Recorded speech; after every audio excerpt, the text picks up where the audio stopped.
ऐका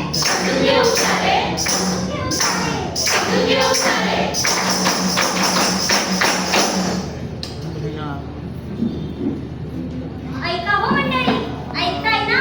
तर मग ऐका. आत्ताच्या या कलियुगामध्ये शिक्षण आहे, परंतु शिक्षणाला सोयीस्कर अशी नोकरी नाही. नोकरी नसल्यामुळे अशा व्यक्तीकडे बघण्याचा समाजाचा दृष्टिकोन हा खूप वेगळा आहे. त्यामुळे त्याच्या मानसिकतेवर ताण निर्माण होतो. भूक न लागणे, झोप न लागणे, एकटा राहणे, आत्महत्येचे विचार मनात येणे अशी चिन्ह लक्षणे दिसून येतात. त्यानिमित्ताने आम्ही जनजागृती करण्यासाठी training school of nursing general hospital रत्नागिरीचे JNM थर्ड इयर सप्टेंबर 2023 बॅचचे विद्यार्थी आपल्यासमोर एक पथनाट्य सादर करीत आहोत.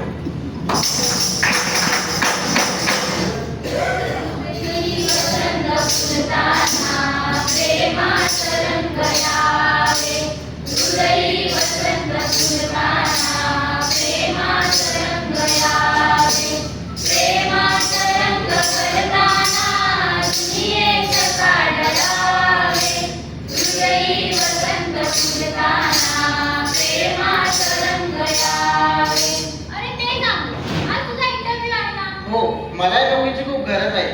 एकदा का नोकरी मिळाली की मी आपल्या लग्नाचं घरी बोलेन. बघ, माझ्या घरचे माझ्या लग्नासाठी स्थळ बघतात. जर यावेळी देखील तुला ही नोकरी नाही मिळाली तर मला आपल्या नात्याचा पुढे जाऊन विचार करावा लागेल. अगं पण ऐकून घे. अगं ऐक ना.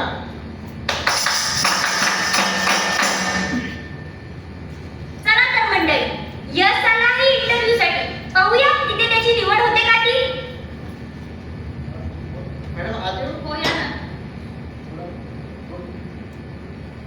तुम्हाला या कामाचा काही अनुभव आहे का? नाही. माफ करा, आमच्या इथे फक्त अनुभवी व्यक्तींनाच काम दिले पण जाते. मॅडम माझं क्वालिफिकेशन बघा. तुम्ही या नोकरीसाठी पात्र नाही. Trick trick. हॅलो. मिळाली का तुला नोकरी? नाही ग, नाही मिळाली नोकरी. तुझ्या पुढे भविष्यात काहीच नाही होऊ शकत. मला आता तुझ्यासोबत काय राहायचं? हॅलो हॅलो, ऐक ना. हॅलो.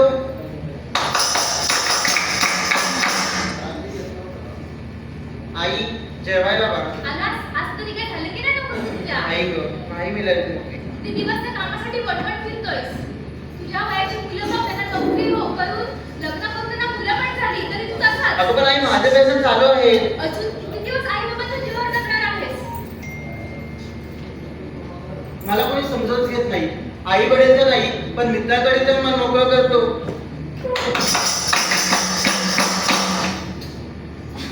पाहिलं ना मंडळी, नोकरी नाही म्हणून प्रियसी सोडून गेली. घरातल्यांनी देखील समजून घेतलं नाही.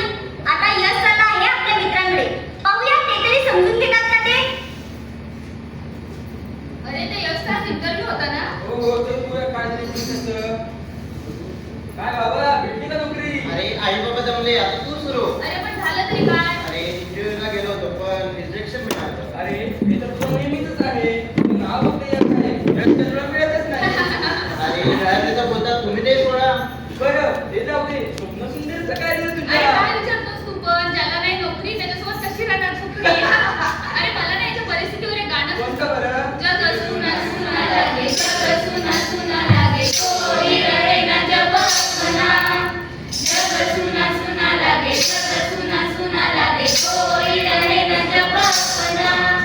मी तुला सोडून जाईन, मी तुला सोडून जाईन. तुम्ही या नोकरीसाठी पात्र नाही. You are rejected, you are rejected. तुझ्या आयुष्यात काहीच होऊ शकत नाही, काहीच करू शकत नाहीस तू. तुझं नाव फक्त यश आहे. यश काय तुला मिळतच नाही.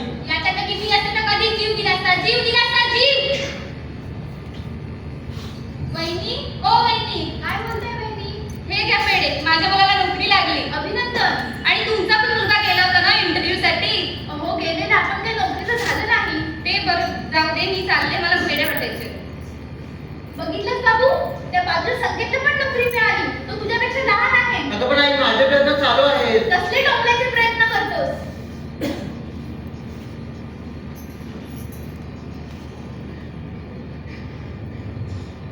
मला कोणी समजून घेत नाही. मी लहानपणापासून मी गोंधळ म्हणून राहिलोय काय. माझ्या आयुष्यापुढे काही होऊ शकत नाही का. पण मी जगत नाही का करायचा. मी वेळेला बघा. मला नाही जगायचंय. मी वेळेला बघा. भागे उरले सासे सुन्या काळजाचे, फिरले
ठीक आहे, तुम्ही एवढं बोलताय तर चालेल मला तिथे घेऊ. बरं बाई, येते.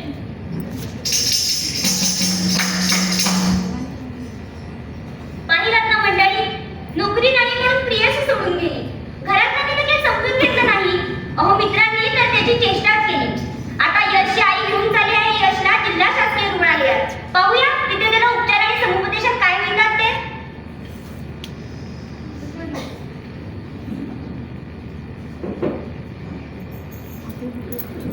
डॉक्टर आते हो या ना. नमस्कार डॉक्टर.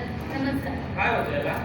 अहो हा रात्री झोपत नाहीये, जेवत पण नाहीये, कुठेतरी एकटाच जाऊन बसतोय, कोणामध्ये मिसळत पण नाहीये, कशातच त्याचं लक्ष नाहीये आणि मला मरायचंय एवढंच बोलतोय. काय करू डॉक्टर? बाळा तुझं नाव काय आहे? तुझं वय? तुझं शिक्षण किती झालंय? बघितलं, हा असा शांत असतो नुसता.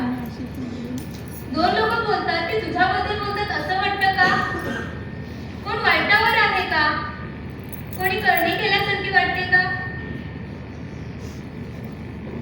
ही एक गंभीर मानसिक परिस्थिती आहे. या आजारामध्ये तो स्वतःच्या जीवाला हानी पोहोचवतो. त्याला देखरेखीखालील उपचार बिघडत आहे. तुम्ही याला हॉस्पिटलला ऍडमिट करा. ठीक आहे डॉक्टर.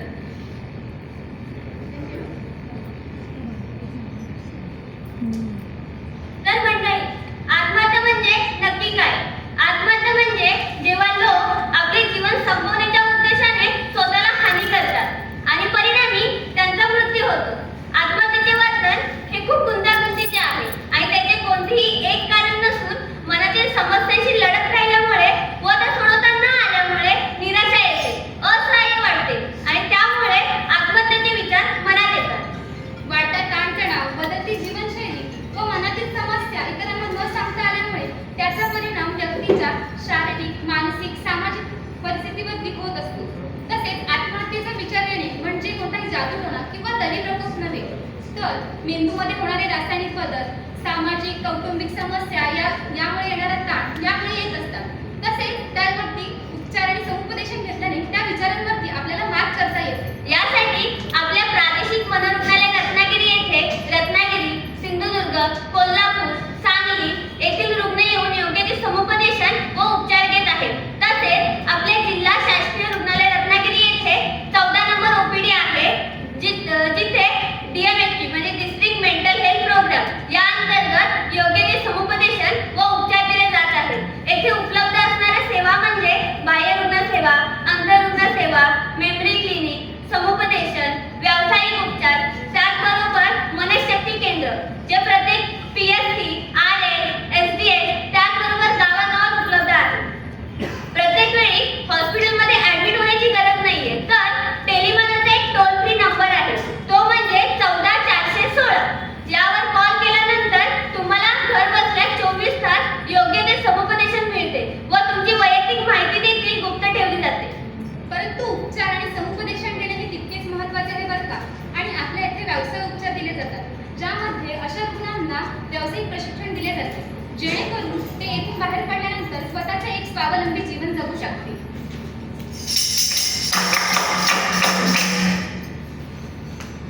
पाहिलात ना मंडळी, यशला खरी गरज होती ती समुपदेशन आणि उपचाराची. समुपदेशन आणि उपचार मिळाल्यामुळे आता यश बरा झाला आहे. अरे इथं सांगतो गोष्ट तुम्हाला मानसिक आरोग्याची, धावपळीच्या आयुष्यात चुकलो वाटा आरोग्याची. अहो कोण जाणे कसा मनाची घालणे या जीवाची साठणे अनाभवती वादते रक्तदासाची.